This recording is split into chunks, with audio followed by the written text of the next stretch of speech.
Isang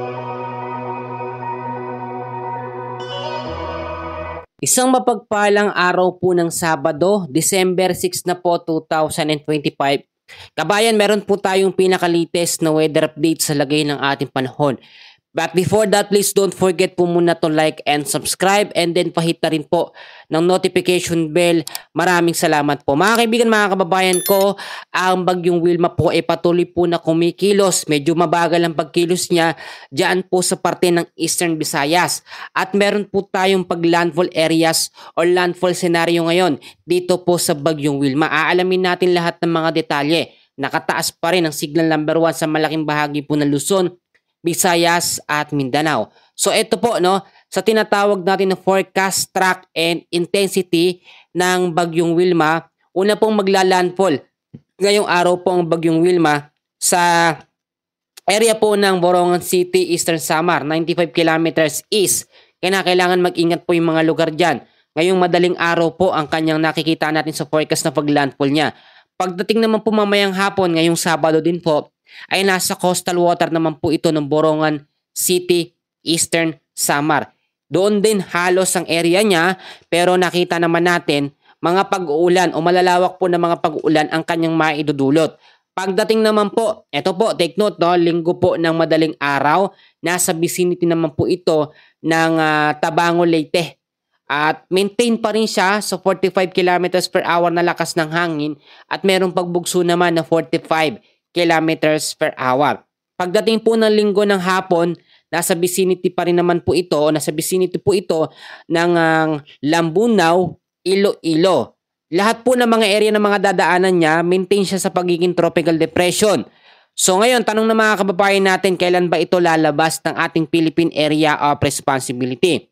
So ito po, sa ating track and intensity forecast ng bagyong Wilma, lalabas ng FAR ang bagyong Wilma pagdating po ng December 9, 2025, alas 5 po ng hapon, 175 kilometers southwest of Pag-asa Island, Kalayaan, Palawan. So Palawan na naman ang tinutumbok ng direction po ng bagyong Wilma paglalabas po siya. Halos parehas doon po sa nakaraang bagyong Berbena.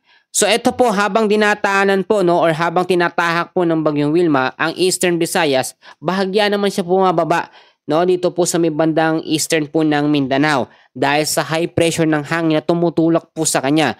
Kaya mas dumadami yung mga lugar na apektado ng signal number 1 diyan po sa bahagi po ng Mindanao. So ngayon, isa-isahin natin yung mga lugar na apektado ng wind signal number 1. Pag sinabi po natin na signal number 1, yan po ay merong tinatawag na pagitan ng oras.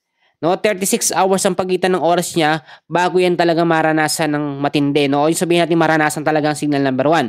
Pero ang range ng hangin niya o bilis ng hangin niya nasa 39 to 61 kilometers per hour. Yung iba ang sinasabi, hindi naman pala nakakatakot bakit kami mga ngamba?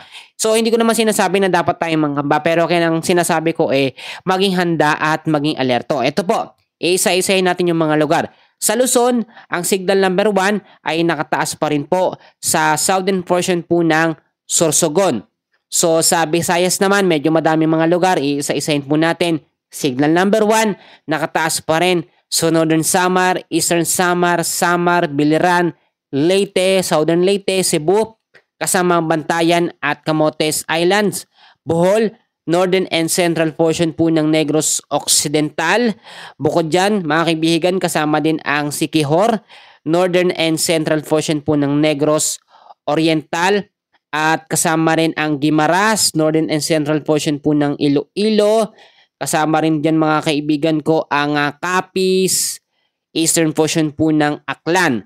So madaming mga lugar dyan sa Eastern Visayas ang apektado pa rin hanggang ngayon ng wind signal number 1. At yung mga lugar na yan, merong heavy rainfall warning na nakataas. Mamaya, aalamin natin yung dami ng mga pag-uulan.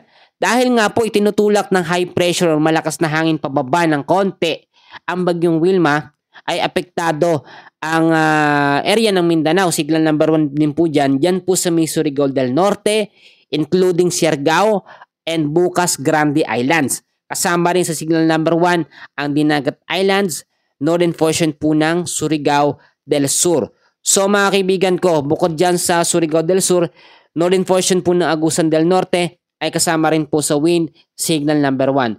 Yang mga lugar na binanggit ko, mostly ay apektado po ng signal number 1 at hindi po yan nakikita na tataas sa kategorya bilang signal number 2. So tandaan po natin pag sinabi pong tropical depression, mahinang kategorya lamang ng bagyo, pero ang epekto naman nito sa atin, sa mga lugar po na direktang matatamaan po nito at madadaanan ay yung malawakan na tuloy-tuloy po ng mga pag-uulan.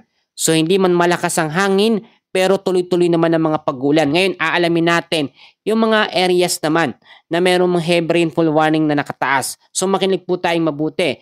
Dahil hindi lamang po ang bagyong Wilma ang nagpapaulan, meron din tayong iba't ibang mga weather system. At isa na po dyan, ang tinatawag natin na shear line o yung salpukan ng malamig at mainit po na hangin. Pero unahin muna natin ang heavy rainfall warning dahil sa bagyong Wilma. Ngayong hapon po, meron tayong ine-expect na 100 to 200 mm sa dami ng pag-uulan sa may Northern Samar, Eastern Samar, Samar, Biliran at sa may Leyte. 50 to 100 mm sa dami ng pag-uulan sa may Southern Leyte din, Cebu, Bohol, Negros Oriental, Negros Occidental, Siquijor, Aklan, Capiz, Iloilo, Guimaras, Surigao del Norte at Dinagat Islands. So ngayong hapon din po ng Sabado hanggang sa Linggo ng hapon, meron tayong 100 to 200 mm sa dami ng pag-uulan sa Aklan at sa may Capiz. 50 to 100 mm sa dami ng pag-uulan sa may Northern Samar, Samar, Biliran, Leyte, Cebu, Bohol, Negros Oriental, Negros Occidental, Antique, Iloilo at sa may Guimaras. Sunday po ng hapon hanggang sa Monday ng hapon, meron tayong 50 to 100 mm sa dami ng pag-uulan sa may Occidental Mindoro, Palawan at sa may Antique. Yung mga lugar na binanggit ko na yan, heavy rainfall warning, mostly apektado ng signal number 1. Dahil po yan sa bagyong Wilma. So yung mga lugar na susunod kong babanggitin ay apektado naman ng heavy rainfall warning dahil po sa shear line.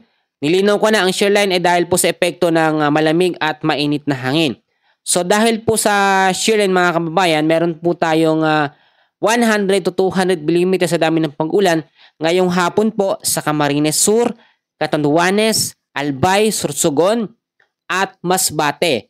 Merong moderate to heavy rains na merong 50 to 100 mm dyan po sa Romblon at Camarines Norte. Ngayong hapon din hanggang sa Sunday o Linggo ng hapon, 100 to 200 mm sa dami ng pag-ulan sa Romblon, Camarines Norte, Camarines Sur, Catanduanes, Albay, Sorsogon at sa Masbate.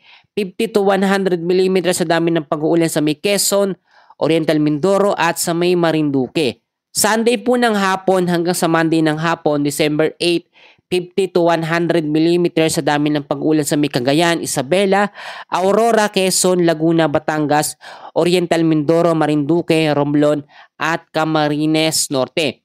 So nakita nyo po, mas malawak yung apektadong lugar ngayon ng bagyong Wilma habang lumalapit siya sa ating landmass or sa ating kalupaan. So uulitin ko mga kaibigan, na huling maglalandfall po ang bagyong Wilma sa parte po ng o sa area po ng Palawan. At una naman po siya maglalandfall ngayong araw po ng Sabado sa Eastern Samar sa Borongan City. So mag-ingat po yung mga lugar dyan dahil hindi lamang po isang beses maglalandfall ang bagyong Wilma dahil nakikita sa forecast na nasa 2 hanggang 3 beses itong maglalandfall. Kaya kailangan po natin magdoble ingat lalo na po ngayon ang epekto ng tropical depression o mahinang bagyo ay puro pag-uulan. Yung mga low-lying areas o mababang lugar, lumikas na kung kinakailangan, lalo na po yung mga nakatira malapit sa mga baybayin, sa mga ilog, para iwas na po tayo sa peligro or yung mabaha tayo. Mas mahirap po kasi ngayon, lalo na ang bagyong Wilma ay medyo mabagal ng pagkilos. So, pag mabagal ang isang bagyo, mas matagal siya sa ating kalupaan or mas matagal ang kanyang landfall sa isang lugar. So kabayan, yan muna ang pinaka-latest na update natin. Maraming salamat and God bless po sa inyong lahat.